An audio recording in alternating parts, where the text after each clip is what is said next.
Bonnie Isman. I'm your, MC, I guess, today. And I just wanted, before we started with the talk, I just wanted to talk a little bit about our internships program at the History Museum, and just about how much they contribute that you wouldn't see, because mostly they're behind the scenes. But this year, we actually have 10 interns, and they're from, a lot of them from UMass, and one of them's from Mount Holyoke College, one is from Hampshire College, and one is from the high school, Amherst Regional High School. So we've been able to incorporate all this youthful energy into projects, and the projects can be working on the digital catalog for the museum, photographing the objects in the museum. Some of the interns do the mailings for us, they do other administrative type tasks, and of course some of them actually help us clean, which is a big help. So it's great that the enthusiasm that they bring to the museum, they see history from a different point of view, and that kind of kicks us old timers into looking at new as well. In fact, one of the interns we had a couple years ago started calling the museum a time machine, and that's been one of my favorite lines now, is you have just entered 1750, you're in a time machine. So all of this is because we are able to get interns to come and work at the museum. And today, we have a success story. And I'd like to introduce Emma John. Hi. Hi.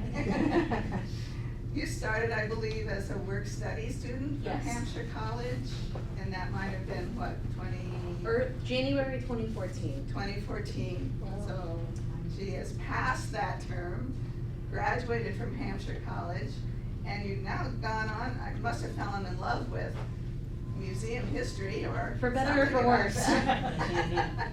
And you're now in a PhD program, Yes. a candidate in history at the University of California, Santa Barbara. Wow. And the dissertation that she's working on goes way back to the National Society of Colonial Dames of America. Is anyone here a dame out of curiosity? I always had a theme about dames, but we'll not go Yeah. into that. Okay. So, and now you're working at Historic Northampton. Yes. So thank you so much for coming this morning and sharing your experience. Thank you. Just a little bit on how this happened is, I'm facetiously calling this there and back again because my geographical path has been a bit of a boomerang across the country from Amherst to Santa Barbara to Hatfield. For many reasons, I ended up at the Dublin seminar at Historic Deerfield this spring and ran into Gigi in the bathroom. And she's like, "Would you like to talk about your internship?" And I was like, "Sure." So a few emails later, here we are. I'm very excited to be back. I worked at Amherst Historical Society from, again, 2014 until I graduated in 2017. I was a work-study student.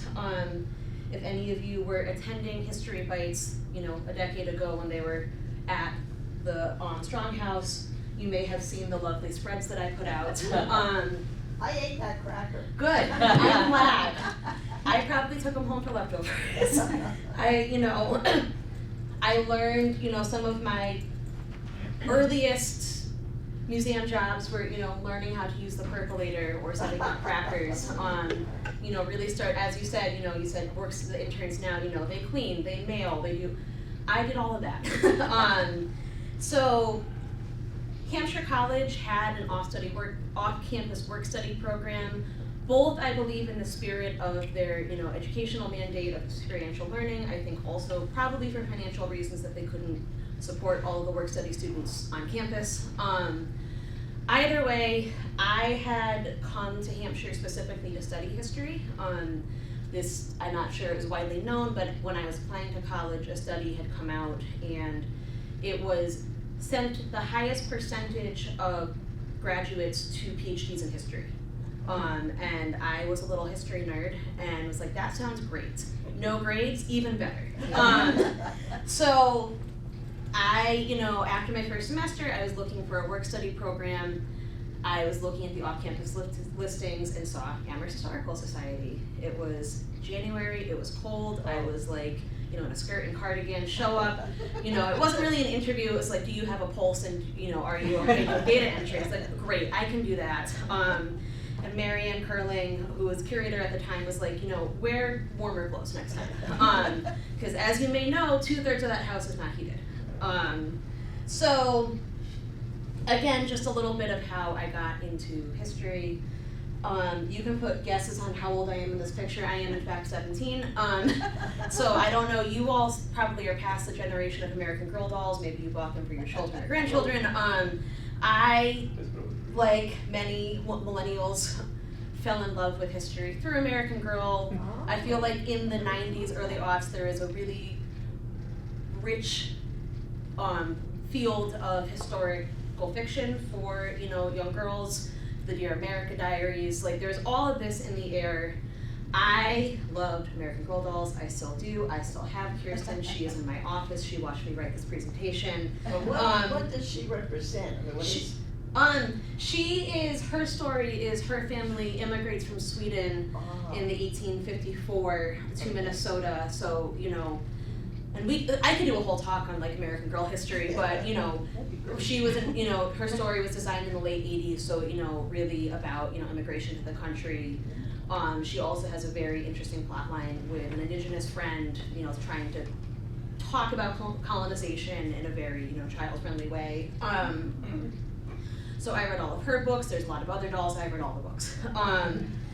And then, you know, a story I like to tell about how I have not particularly changed in life is when I was 9, my family and I drove across country. I got to pick 2 stops on that trip. I picked the American Girl store in Chicago and Colonial Williamsburg. So, all of this is to say is, you know, I went to Hampshire specifically with these ideas in mind of what I wanted to do, and was very, very excited that I was able to do them. So, of course, as we just said, you know, some of the jobs, you know, range in historical to administrative to cleaning. There's all sorts of things I was put to work doing. The earliest one was, so before it was a digital database, it was index cards, some of which go back to the 70s, you know, were typewritten. Some, you know, there was a bevy of these, and, you know, there was stacks and stacks and stacks. So I and the other work-study interns, other interns from other campuses, we had, you know, a Google Excel spreadsheet, was handed a stack of cards, and we just, you know, could spend hours. You could spend your entire 10 hours a week just inputting these cards, digitizing them. And of course, this is really important work because museums, any collection lives and dies by its metadata, by how, you know, you can track what's actually in the institution. And so this was a big question of what things were hiding upstairs. Did the cards actually still match something? Were they deaccessioned? And, you know, I didn't quite know those terms when I was 18 and just, you know, putting cards into a database, but this was really early you know, skills that have served me as I have moved on. Trying to make sure I got everything in the slide. So what was kind of fun about this is this past week I went upstairs at Strong House to get some images, and after I, you know, was proven trustworthy with data entry, I was allowed to actually, you know, touch collections, and learned really valuable things like don't stack objects on top of each other on the shelves. That was a good one to learn. And so I went upstairs this week, and that is my handwriting, still on the shelves. So that made me happy that, you know, probably what, 11 years later, it's still there. I think that's supposed to be shelf 3. I thought it was 2 apparently. So, yeah, I love working there. I really, it was, every day I was learning something new. I didn't know, you know, necessarily what it all meant. But one of the earliest times where I was like, oh, this is cool, this is really what I want to do with my life, was, as you all probably know, we have Emily Dickinson's dress, the, you know, only extant one that she was known to wear. In 2014, it had gone off for preservation, and so we had just gotten it back. And again, despite not being, you know, conservator or anything, you know, qualified, I was allowed to help unpack this box, you know, very carefully. And I got to touch Emily Dickinson's dress. And you know, it's just one of those moments where it's like, this is really a lot bigger than me, this is something that I want to keep doing. And so I really had to like dig through my own pictures for this because I lost a lot of them in a phone getting rained on at one point in my life. So these are kind of, you know, shadows of what I had, but you can kind of see me in the background. I think this is summer, I'm probably at the museum, either by myself or it's just Marion and me, and so I wanted, you know, a little picture of Emily. And I understand that the dress is now back in storage for safety reasons. We're talking about bringing it back for the summer. Excellent. That's fantastic. Yeah. So, you know, as I went through my first year, like, again, I just knew I liked history, I was excited to do it. I didn't really have a term for what it was until, this was a flyer that was on the fridge in the office for a talk. So October 2014, this was the beginning of my sophomore year of college. Steve Lubar is a very, very renowned humanist public historian out of Brown University, and he was giving a talk. And I was really, really intrigued by the first line of this, which is, are you a student in, looking to apply your skills as a humanities major into a career? Yes, I was. So I, you know, drove myself to Mount Holyoke on a Monday night and sat through this talk and just, you know, was transfixed. He talked about the public humanities program he'd instituted at Brown and just what that term meant. I didn't know that there was a whole field of, you know, talking about history and arts in the public as opposed to the academy, that, you know, these dichotomies that become a lot more apparent when you go on to grad school of how history is done, you know, I had never thought about. I just thought all history was history. But I walked away with a new sense of, oh, I want to be a public historian. And I remember this very clearly, like it's, you know, one of those moments of just, this is what I want to do with my life. And now I had a name for it, which was great. So, as you know, over the years, that was 2014, I was there until 2017. My work study was technically 10 hours a week. If you promise not to tell the federal government, I was there a lot more. I think by my last year, I was possibly borrowing my boyfriend's work study hours so I could log them as my own because he wasn't using them. Like, you know, we made it work. I was there in the summers when I bank hours for laters. I was there a lot. I was also, you know, there was a while where no one else could be there to open on the weekends, so I was, you know, 20 and handed a key and said, have fun. Didn't burn anything down. I think I was only really hungover once. It was fine. But again, this was really, at the time, you know, looking back, really, you know, I sometimes joke it's baptism by fire, but it was really good experience of getting a sense of what this job entails, what this role entails. And it's just experience that you cannot get in a classroom. So, you know, I will keep saying it throughout this talk, you know, these internships are really vital for students who want to learn what it's like to work in the public and public humanities, public history. It's just, it's a different way of being. So, you know, and again, in addition to cleaning, I don't know, was anyone, this was again probably 10 years ago when we did the Colonial Tavern event for the book about colonial alcohol. Is anyone there for that? Sound familiar? Okay. Well, I got to tap into another skill set, which was playing piano. Bought a Colonial Williamsburg Tavern songs piano book, played piano to set the mood. I've done all sorts of things. And really a lot of this is due to Marianne Curling. She was there all 4 years that I was there. She was, I don't know what her exact title was, visiting curator or something like that. But she really saw my interest and saw, you know, I guess my potential, and took me under her wing. She gave me a front row seat, and I mean that literally because I would sit on the other side of her desk when I was there, so we were literally just face to face across the table. And I was in the office and just getting to understand how this world worked. And so she has remained a good mentor and friend, and I'm really just grateful for her. And she, at the time, did a lot for the internship and work study students and just making sure that we felt included, that we had some sort of ownership over the work. I also learned a lot from her about exhibit installation on a budget. She would call PowerPoint poor man's Photoshop. And so, you know, learning how to blow things up in PowerPoint so they looked okay on a wall, how to, you know, do some quick basting to display quilts. Like, there's all sorts of tricks that she was just really savvy with that I got to just, you know, soak up as I was there. She was also the one who told me not to stack objects on top of each other on the shelves, very nicely. And so all of this kind of culminated in my senior year. We did a town-wide bus tour about the life of Mabel Loomis Todd with Julie Dobro, who has written extensively about Mabel, giving, you know, a talk as we drove through town. So she called me the summer before, you know, school started and was like, hey, do you want in on this project? And I was like, yes, of course. And I could count it for Hampshire because I needed some sort of community component to graduate. So, you know, triple dipping, it's fine.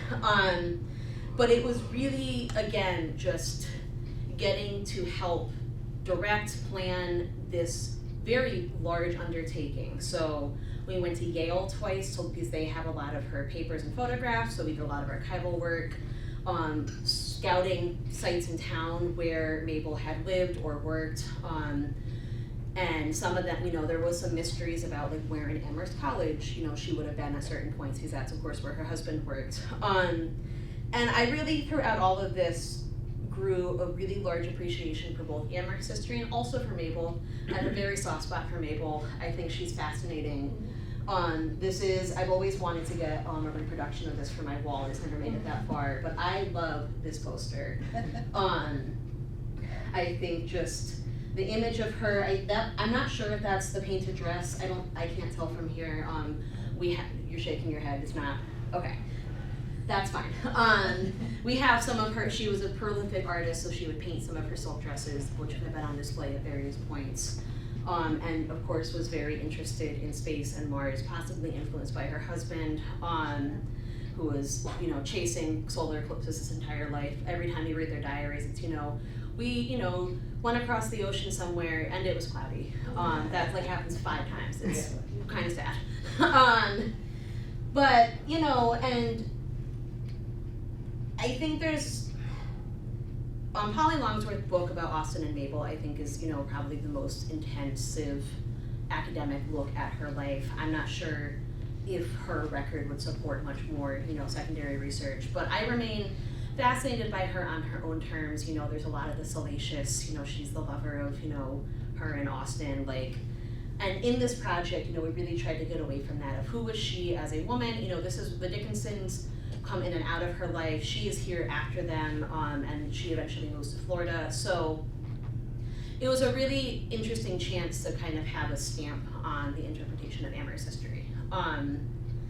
And we also, you know, got a trolley through West Cemetery, which was very difficult. Was anyone on the trolley?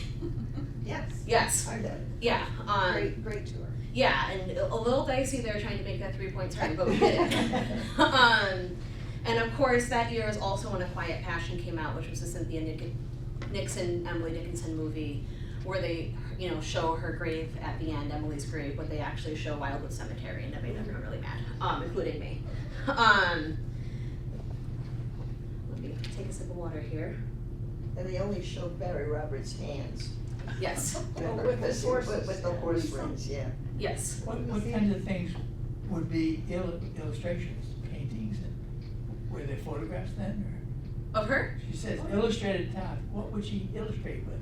That's a really good question. Well, 1908, they had slides. Yes. She would generally have glass plate slides. She worked with Lovell, or they worked with Lovell on their trips. They took photographs of all their eclipse trips. Yes. So. And I'm not I believe, if I remember this correctly, she thought there was life on Mars. Yeah. She was part of this group of scientifically minded people who thought that there was evidence of water on Mars. And so this is, I believe, what this talk was about. And she supports herself at various times through her life with lectures. She goes on the lecture circuit, a very common thing in this era. She was also the accompanist at First Church at different points in her life. She did a lot of different things. So this is one of my favorite objects. I would like to show, I just want to prepare you for the next slide. Gird yourselves. Some of my other favorite collection items. I don't even remember the context in which we found these dolls. They were somewhere upstairs, but obviously I had to photograph them. And they're in my camera roll, and it's like kind of a jump scare every time I see them. It's a Stephen King movie. What? It's a Stephen King movie. Yeah, I'm just really happy they didn't pop up at different places in the house, you know? Like, Open a cupboard and. yeah, well, that was so, when I was there also, Bill Flint was doing the dendrochronology research about the age of the house, and one day they opened, the middle of the house is the chimney, of course, and you know, the house is built around it, so you can get down into the foundation of the house where the chimney is built. I refuse to go down. I took pictures of everyone else, like, I'm good, I am not getting boarded up in a colonial house. I had to draw the line somewhere. Maybe those are previous interns. You never know. Like this one, you know, really, I could see that. So, The dress on the painted face. yeah, they're horrifying. So, haunted dolls aside, I managed to graduate. We had a successful naval tour. I, for reasons that may or may not have had to do with my boyfriend at the time, ended up in Los Angeles. I lasted about 3 weeks and was like, I'm applying to grad school. I can't take it anymore. So, and it's, you know, to make a long story short, I ended up at UC Santa Barbara, which has a very strong public history program, which is why I wanted to go there. I had to look there and I looked at UMass, UCSB worked out, and so that's where I ended up.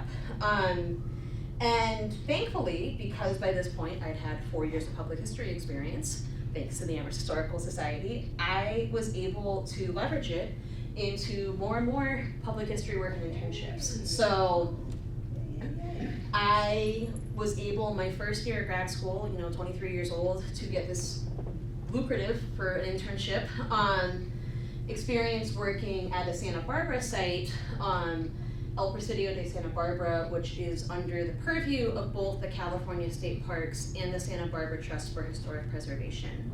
And so they have a reconstructed Presidio on their site. Then they also have Casa de la Guerra, which was a Spanish home of the final commandant of the Santa Barbara Presidio. So it's one of those structures that has just been there. It's been a house, it's been a museum, it has been all sorts of things. And so I was part of this pilot project through UCSB to do public humanities internships. I took coursework in specifically public humanities, not public history, which has a slightly different bent, and got to write programming and educational ideas for this house that they were trying to reinterpret. And they even used some of them, which was great. So, and you know, these things, I have found that public history work sometimes is like an avalanche. You just kind of, one thing leads to another and you just keep rolling with it. So this went into an internship with the California State Parks through an initiative called Relevancy in History, so which also works with the Presidio. And I'm still technically on that. Haven't heard from my PI in a while, but I think I'm still on it. And so again, what I have found doing public history work for the better, you know, part of a decade now, and more than a decade, oh my God, is sometimes it's not history, sometimes it is cleaning, sometimes it is making cheese boards, and sometimes it is livestock management. Oh. So I, you know, was volunteering through the internship for one of their field trip programs, and I was at the same station as all of the sheep. And so I got to help carry the sheep back to the van. And then one of the sheep got loose. And one of the workers at the museum, Melanie, who was their visitor experience, was talking about how at her college one day, you know, at commencement, a bunch of livestock got loose. And I was like, you know, the sheep got loose, but they had a guard llama. And I was like, that's interesting. My college also had a guard llama. It's like, Melanie, where'd you go to college? She's like, oh, you wouldn't know it. It's a small school in Western Massachusetts. And that is how we found out 3,000 miles away that we were both proud Hampshire alum. So, you know, the world is very small. Even coast to coast, it's amazing how many people you find that, you know, you're 1 to 2 degrees of separation from. But the big question is, did you catch the sheep? Yes, the farmer got him. There was a rancher rather, and he'd also worked at Sturbridge Village, like again, like very, I guess the world of like historical agriculture is even smaller than history overall. So, he and I think his niece was with him, you know, got him back, got him in the van. The sheep were not necessarily thrilled to be part of this educational experience for the students. And so, this is just another image of me from last year. We were on vacation in California, and even on vacation I ended up doing field trips because that's just how my life goes. So I was in California from 2017 until 2023. I had planned on moving back to New England eventually. I'm from Connecticut. It's, you know, far away and expensive and intermittently on fire. It just so happened that my now husband, who's hiding in the back of the room, got into UMass. And I somehow talked him from leaving Ventura and the beaches to coming to, you know, very cold winter and snow. And so I moved back in 2023, and it really worked out that Historic Northampton had a position open. Betty Sharp has, of course, close relationship, I think former president of the board of here, Amherst Historical Society, knew Mary Ann, and now I'm at Historic Northampton. And that has also led through the avalanche. I am teaching this semester at UMass 2 public history courses, and one of my students is an intern at the Amherst Historical Society. So it's amazing how you can't, you know, it really connects. My friends in California joked that I had like a small town aura about me, that I just knew people who knew people. And I don't know if it is the New England of just it's so small here, but I really just, you always meet people that you know if you start talking to people, is what I have found. I do want to talk a little bit about how this has impacted my dissertation. I am defending this spring, so the dissertation is on the brain. I fell into studying the colonial dames by accident. I was trying to write about house museums, and I was really interested in these, you know, what I call patriotic hereditary groups, and so this movement of mostly women. There are men's groups as well. I'm mostly interested in women doing this work. And the colonial dames own a lot of house museums in this country, so they were ripe for study. And one of my chapters right now is writing about the dames in California. The colonial dames chapter in California, one of the houses that they have helped steward starting in the 60s is Casa de Estudio, which before the state parks took it over in the 60s was advertised as Ramona's marriage place. So this is Helen Hunt Jackson. Yeah. This is, I am 99% sure, is her cradle. I didn't realize there was 3 upstairs. I'm pretty sure this is the one. And my, introduction to Helen Hunt Jackson was her cradle, which I tripped over a bunch when I was upstairs trying to organize things. And then you move to Southern California and you start studying history. And Ramona is everywhere. So, the star-crossed lovers of Ramona and Alessandro. Helen Hunt Jackson was, of course, trying to write a story about the plight of colonization and its impacts on indigenous people in California. What most readers took away was, wow, what a beautiful pre-industrial, the Spanish fantasy past, as a lot of scholars call it. So, it's, and again, like, history gets really personal when you tripped over someone's cradle and then are reading, the massive academic impact that they have had in your field and where you end up living. So this, sorry. we went, in San Diego, they have Casa de Estudio as part of what they call Old Town San Diego, the state parks. So this is the house, this is the chair that Helen Hunt Jackson sat in while she was writing Ramona. The colonial themes have a nice plaque. They still, to this day, I believe, have done the furnishings for the house inside. So again, it just all connects in ways that I'm sure I will still be figuring out as we move forward and as I am back in the Valley.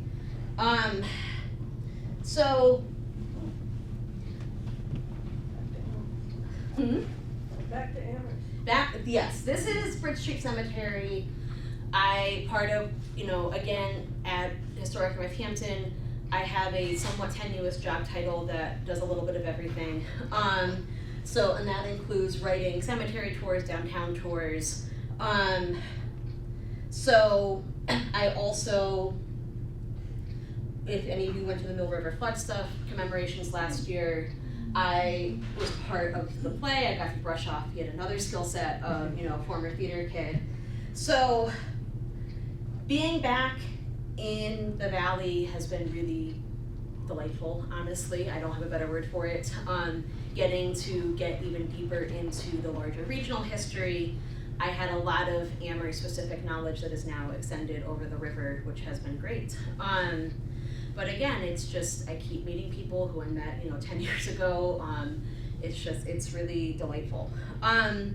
So some of my takeaways, what I, if nothing else, like I said, say yes to as many things as you can and be nice to everyone has kind of been my guideline for doing public history on both coasts, because you never know who knows someone else. That's right.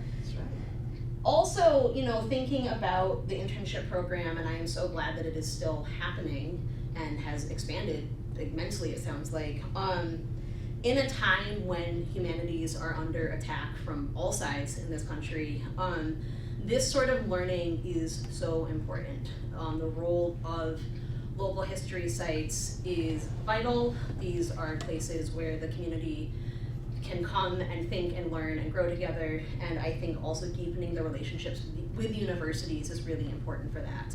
And for universities, I think, to play a bigger role in their communities, right?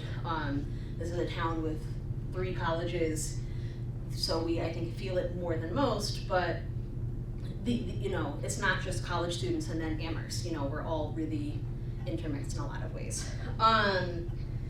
Also, in just, I have benefited so much from what I have learned at Amherst when I was there.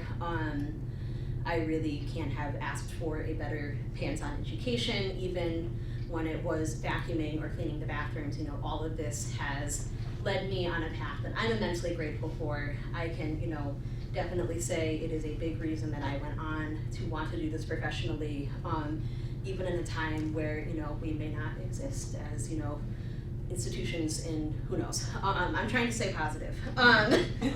So, I hope as we go forward, you continue to support the interns. If you see the interns, say hi. And just thank you, and that's my talk.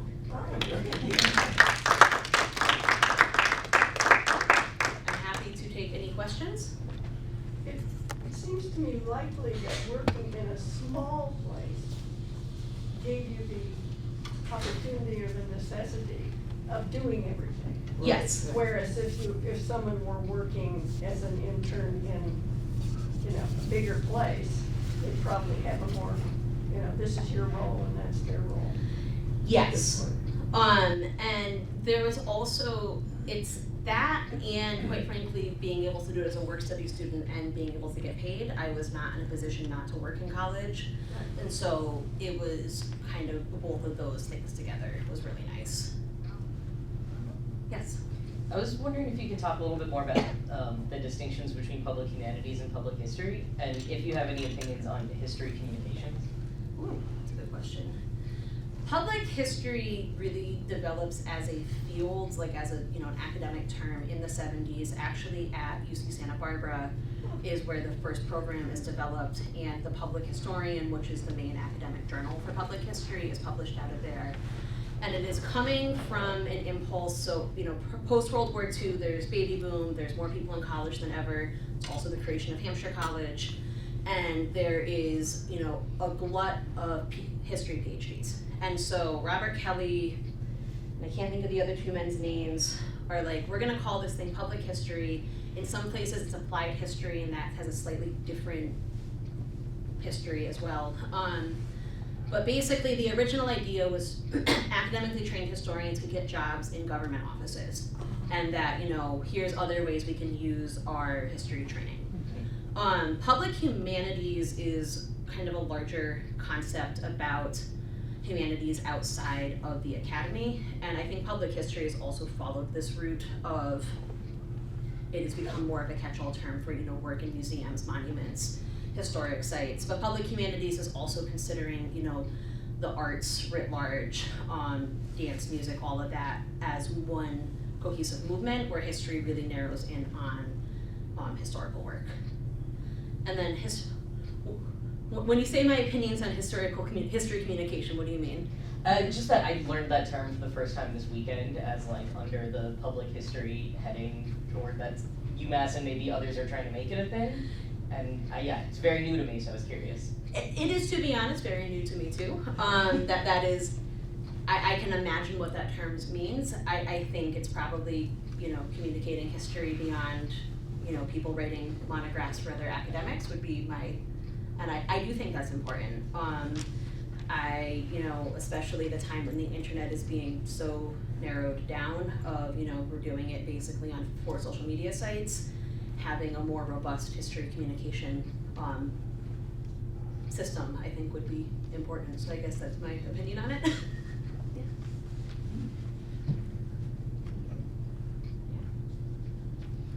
I just wanted to let you know that the binders that you put together for the Mabel Loomis Todd tour have been used in 2 other exhibitions at the Strong House. That's awesome. So, yeah, we really are benefiting from all the research you guys did for the original tour. That makes me really happy. I think I still have one in somewhere in my own collection. I kept one. I also have a beautiful, Marianne bought me for graduation. We did the one of the Fiber Arts Collective shows, a beautiful half chemise that someone painted with a scene of Mountcastor and Pollux with quotes from the poem that Emily wrote for Mabel the time. They never met face to face, very famously, but Mabel was playing piano at the homestead and she sent down this poem with I think a glass of sherry or something. And so that has moved with me to 7 different houses. I love it so much. And yeah, so Amherst goes with me everywhere. Yes. Yes. Can you compare the Northampton Historical Society and ours, because they have 2 directors, Yes. and we have 1. I think they're open more than we are. Oh, there's a And definite they have difference. 2 buildings, or 3, because they have a barn, Yes. and then the house, and I think there's something else back there. So Yes. what's the contrast, or compare and contrast? Yeah, so it's definitely, I would say, a bigger site. They have, so it's the 3 houses, so the Damon House is the yellow house, Right. which has the exhibit space. Then there's Parsons House, which has been part of the 3 original structures, and they're doing a lot of research right now into that particular structure. And I actually, one of my classes is students writing interpretive projects about that house, which is great. Shepherd House, which until very recently they had rented out to Mass Humanities, and then the Shepherd Barn in the back, which if you went to any of the plays in place, we do a lot of events back there. So, yeah, I think really the main difference is just they're a bigger site. They, have taken, especially recently, have a larger staff, so it's just, and I think they have, a different mandate as well. They're not, of course, part of the original will of the Strong House when Sarah Emerson left it is, her bedroom can't change, there's some very specific space constraints that Historic Northampton doesn't necessarily have. And I think it's really wonderful having so many. Part of what's fun about New England is, you shake a stick and there's 5 museums. And so it's been really wonderful to see, how these museums work together. Because again, so in the fall, Betty and I planned basically a public history professional mixer, because there's 5 million of us in the valley and we don't always talk to each other. And so it's like, we just opened up the barn, some wine and cheese, and it's like, come, let's just get to know each other. And it was great, and I think should be doing more of that. I also, when I ran into Gigi in the bathroom, she was like, come see, the exhibit about the Cambodians in Amherst, and I did, and it was excellent. And it's just, it's really exciting to see all of this work being done. A couple of years ago, in the fall, the local historical societies all opened up on the same, I guess it was a weekend. Oh, that's right. Yeah, I know I went to Pelham and Hadley. And the Porterfields, I And there, think. yeah, there were so many you couldn't go to that, all of them Yes. in one day, So I went to two that I hadn't been in a very, very long time, That's but, awesome. hopefully something like that can happen again with more frequency, so we do get eventually to all of them. Yeah, and I mean, unfortunately, a lot of places are still in COVID recovery. Yes. These are institutions that are operating with small budgets Yeah. at the best of times. Right. And so, not to sound too, PBS-ish, but, support your local historical societies. Every dollar does count. Well, while we're not spending our money at Amazon. Yes. Right. Yes, one thing I did forget to mention is I was a failed fundraiser for the Amherst Historical Society. One of my major failures that I did learn from was a Giving Tuesday campaign that I didn't know what I was doing, and then I was sick the day of Giving Tuesday. So I don't think we raised a lot of money that year. But, that is another important thing, is how do you bounce back from really, really messing it up? But yeah, so I believe really strongly in the value of these sites. I know you all do too, because you're here. And I think we have a lot of potential as we move forward in our weird and wild times of, what can historical societies do for their communities. I'm so interested in your ideas about bringing the historical societies together to actually maybe do some joint promotion. Museums 10 used to be pretty active. I'm not sure Yeah. if it's still active or not. They are, and they're interesting because they're under 5 College Inc. So it's a lot of, Historic Deerfield's part of it, but it's a lot of university museums, which of course there's a ton in the valley of those as well. It's so hard because getting anything like that organized is supposing that every museum has a staff person who can, take on another meeting, which is not always the case. There's a lot of considerations, but I do think just even starting of getting in the room together, even if it is, a social event or whatnot, is really important. We're all doing such similar things in many ways, and New England, as we all know, is hyper local in a way that is hard to explain when you're in California. But it's, I do think we could, all stand to do a little more cross-town communication. But I'm sure that, like Pelham, I'm sure they don't have a staff. They just have a collection of volunteers, and probably the same 4 Right. people who've been doing it forever. Yeah, Sundays to Sunday. Yeah, a lot of, George, yeah. oh, sorry?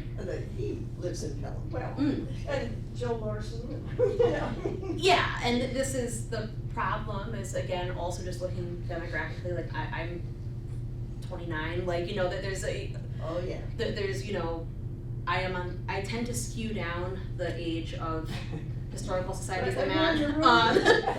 I sang in a congregational choir church, kind of the same effect.